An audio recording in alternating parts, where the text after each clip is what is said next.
भारत इस वक्त बनारस की सबसे बड़ी खबर है कि ऑटो वाले ने एक नाबालिग लड़की के साथ गैंगरेप किया। मामले ने तूल पकड़ लिया। अभी हमारे साथ बातचीत करने के लिए राज्य महिला आयोग की अध्यक्ष बबीता सिंह चौहान जी, इनसे बातचीत करते हैं कि इन मुद्दों में अभी मैं आपको बता दूं कि पीड़िता से के परिजनों से मिली हैं, क्या कुछ बातें हुई हैं और क्या कुछ कार्रवाई की आश्वासन दिए हैं। अब इनसे बातचीत करते हैं तो पता चलता है।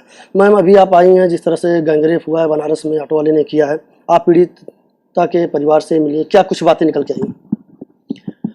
देखिए, पीड़िता के परिवार से मिली तो ये कोई ऐसी बहुत बड़ी बात नहीं है। माँ ने डांटा और बच्ची घर छोड़ के चली गई सुबह को। तो माँ बाप डांट देते हैं, लेकिन बच्ची चली गई सुबह 4 बजे घर से वो निकली, तो ये बड़ी बात है कि वो निकल गई। वहाँ जब वो सड़क पे जा रही थी तो उसको एक ऑटो वाला मिला। ऑटो वाले ने पूछा, बेटे कहाँ जा रहे हो? तो उसने कहा कि मैं अनाथ आश्रम जाना चाहती हूँ, मेरे घर वालों ने मुझे डांटा है और पीटा है। तो उसने कहा कि मैं तुम्हें छोड़ देता हूँ। तो उसने उसको जब बिठाया ऑटो में तो उससे पूछा, तुम्हारे पास आधार कार्ड है? उसने कहा नहीं है। तो उसने कहा तो अनाथ आश्रम में तो बगैर आधार कार्ड के नहीं जा सकते। तो उसने उसको बिठाया और कहता कि मैं अपने घर ले चलता हूँ।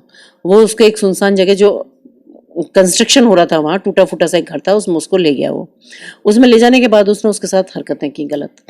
जब उसने खुद ने सारा उसको बदतमीजी करके और सब उसको इतना टॉर्चर किया, तो उस लड़की ने कहा कि भाई मुझे जाना है। तो उसने अपने फ़ोन करके अपने एक दोस्त को बुला लिया। तो उसके दोस्त ने भी वही हरकत उसके साथ रिपीट की। तो फिर वो जब उस लड़के को वो छोड़ने आ रहा था, उसने उसको सड़क पर रोका और उसकी माँ को लड़की से नंबर लेके उससे पूछा कि किसका नंबर है तुम्हारे पास? उसने कहा मेरी मम्मी का नंबर है। तो उसने उसकी माँ को फ़ोन किया। तो उसकी माँ उसको लेने आई। जब लेने आई तो वो लड़की को लेके जैसे ही मुड़ी तो उस लड़की ने कहा कि इसने भैया ने मेरे साथ बड़ा गलत काम किया है। तो उसकी माँ ने उसको फटाफट, मतलब माँ ने ये बहुत अच्छा काम किया, इतनी एक अवेयरनेस दिखाई, इतनी फुर्ती दिखाई कि उसने फटाफट उसका कॉलर पकड़ लिया, वो अपने ऑटो में बैठने वाला था, और उसको पकड़ के पुलिस को दे दिया। तो एक तो इसमें अरेस्ट हो गया। दूसरा जो उसका दोस्त था वो भाग गया था वहां से, लेकिन उसके फोटो, उसका मोबाइल नंबर, उसकी चीजें हैं। तो मुझे लगता है कि शाम तक वो भी अरेस्ट हो जाएगा इसमें। अभी इस मामले में आपने प्रशासन से बात किया तो यहाँ के अधिकारी क्या कुछ बताएं कि अभी क्या कुछ होने वाला है, कितने लोग पकड़े गए हैं, क्या किस तरह से दबिश दी जा रही है, क्या कुछ? इसमें कोई इतनी बड़ी चीज अब नहीं रह गई, क्योंकि उसमें 2 लोग थे, एक फरार है, एक पकड़ा गया है, और जो नहीं पकड़ा गया वो भी उन्होंने आश्वस्त किया है कि मुझे शाम तक बता देंगे।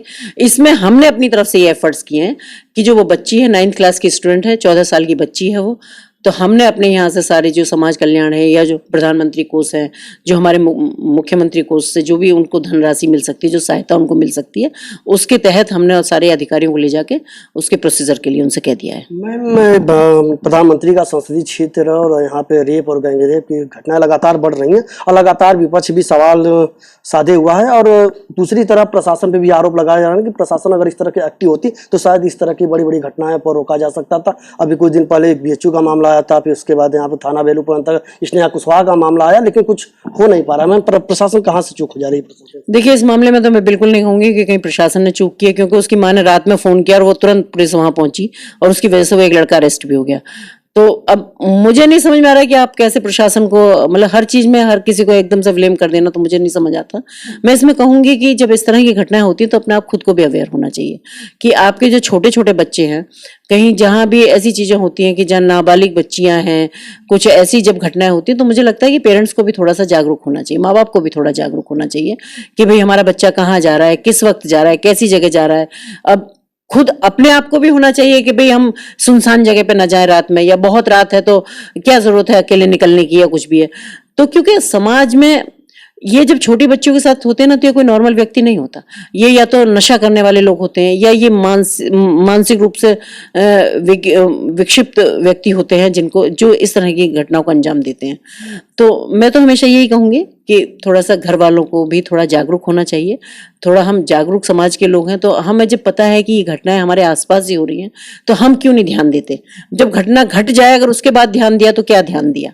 तो मुझे लगता है कि इसके साथ प्रशासन हो, चाहे हम परिवार के लोग हों, चाहे समाज हो, सबको थोड़ा जागरूक होना चाहिए इसमें। मैम, अक्सर देखा जाता है हर बड़े मामले में ऑटो और कैब का जो है कि सहारा लिया जाता है, कई बार ऐसा देखने को भी मिलता है। तो इसके लिए आपने कुछ दिशा निर्देशित किए हैं यहाँ के अधिकारियों से, क्या कुछ बातें?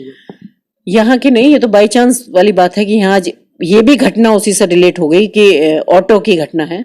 बाकी मैंने परसों आदेश जारी किए थे क्योंकि मेरे पास भी जो घटनाएं आती हैं वो इस तरह की बहुत होती हैं कि जैसा ऑटो है या ये ओला उबर द्वारा टैक्सी बुकिंग की जाती है, तो इसमें जो घटनाएं घट जाती हैं वो उनका कोई उनके पास सबूत नहीं होता, और इसे पकड़ने में भी निश्चित रूप से कि कोई अनजान व्यक्ति तो उसको पकड़ने में, क्योंकि आजकल लोग मोबाइल भी तोड़ देते हैं, और फिर जिस हम गाड़ी में जा रहे हैं उसको तो ड्राइवर का मोबाइल नंबर भी हमारे पास नहीं होता।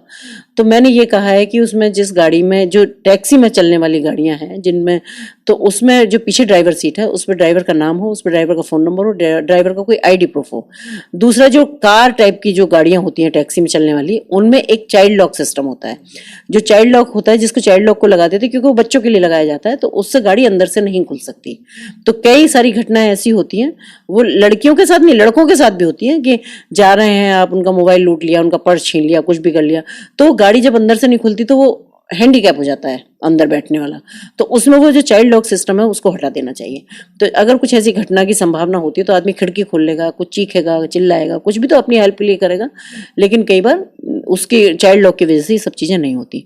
तो हमने आज सारे अपने सब जिलाधिकारियों जी को भिजवा दिया है।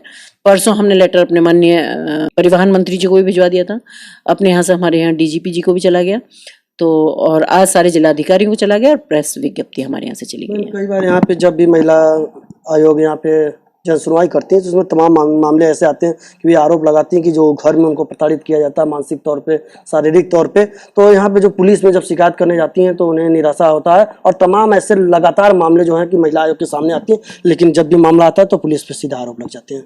इसमें महिला आयोग कहाँ से दबाव नहीं बना पा रही, चुप हो जा रही, यहाँ तक कि महिला आयोग भी कह दे रहे हैं कि हम विवश हो जा रहे हैं। नहीं, बिल्कुल बिल्कुल महिला आयोग कह ही नहीं सकता है कि हम बेबस हो जाते हैं। पुलिस की शिकायत से नहीं, बिल्कुल नहीं। ये हो सकता है कि किसी की पुलिस नहीं सुन रही है तो महिला आयोग के द्वारा उसकी सुनवाई हो रही हो। महिला आयोग के द्वारा मतलब कि हमारे यहाँ से फोन चला जाए पुलिस विभाग को या क्या बात है, फिर वो अपनी जो भी मजबूरी बताएं कि हम कुछ सबूत थे या सबूतों के आधार पे हम रिपोर्ट नहीं कर पाए या जो भी है, पर अगर महिला आयोग में आती हैं तो उसकी निश्चित मदद होती है, और चाहे वो पुलिस के द्वारा हो, चाहे वो और भी कोई, चाहे उनकी रिपोर्ट या जो भी एफआईआर दर्ज कराने वाली हो, सारी हमारे यहाँ से। सवाल है जघन्य अपराध रोकने के लिए, रेप और गैंगरेप रोकने के लिए क्या आपके पास क्या सुझाव होंगे, क्या सलाह देना चाहेंगे लोगों को ताकि इस तरह की घटना दोबारा ना घट सके? देखिए, मैं तो यही कहूंगी कि थोड़ा सा जागरूक बने, और थोड़ा सा हमें भी जागरूक रहना चाहिए, और जागरूक रहने के साथ साथ जब हम जागरूक हो जाएंगे तो मुझे लगता है कि जागरूक होने से ही काफी है कि हम इन घटनाओं को काफी सारा रोक सकते हैं, क्योंकि अब ये कोई नई चीज नहीं है। हमें सारी चीजों का, अगर आज गैंगरेप हुआ तो वो एक ऑटो वाले की वजह से हुआ, अगर कहीं कोई और ऐसी घटना घटी तो वो सुनसान जगह पे घटी, अगर कोई और ऐसी घटना घटी तो वो कहीं जन नशे के से आदी लोग थे या तो वो भिखारी टाइप के थे या वो, तो वो वहां घटी। ठीक है, इन चीजों से ये कहीं ना कहीं कुछ ऐसी चीजें हैं जो कुछ चिन्ह छोड़ के जाती हैं, और जब छोड़ के जाती हैं तो हमें कम से कम अगर एक घटना घट गई तो दूसरे वाले को उससे सबक लेना चाहिए, फिर रिपीट वही घटना हो जाती है। तो इन चीजों से थोड़ा सा हमें भी अवेयर होना पड़ेगा, थोड़ा समाज को भी अवेयर होना पड़ेगा, और थोड़े जो समाज के जागरूक व्यक्ति हैं उनसे मेरा आप लोगों के माध्यम से अनुरोध है कि थोड़ा समाज में जाएं और समाज में थोड़ा सा जागरूकता का भी काम करें। हमारे साथ बातचीत करने के लिए राज्य महिला आयोग की अध्यक्ष बबीता जी थी। इन्होंने बताया कि जिस तरह से अपराध बढ़ रहे हैं, अपराधियों को बढ़ते हुए रोकने के लिए लगातार हम जागरूकता भी कर रहे हैं और तमाम तरीके से यह प्रयास कर रहे हैं कि इस तरह की घटना न घटे। मिलता अगले खबर के साथ, तब तक के लिए नमस्कार, धन्यवाद।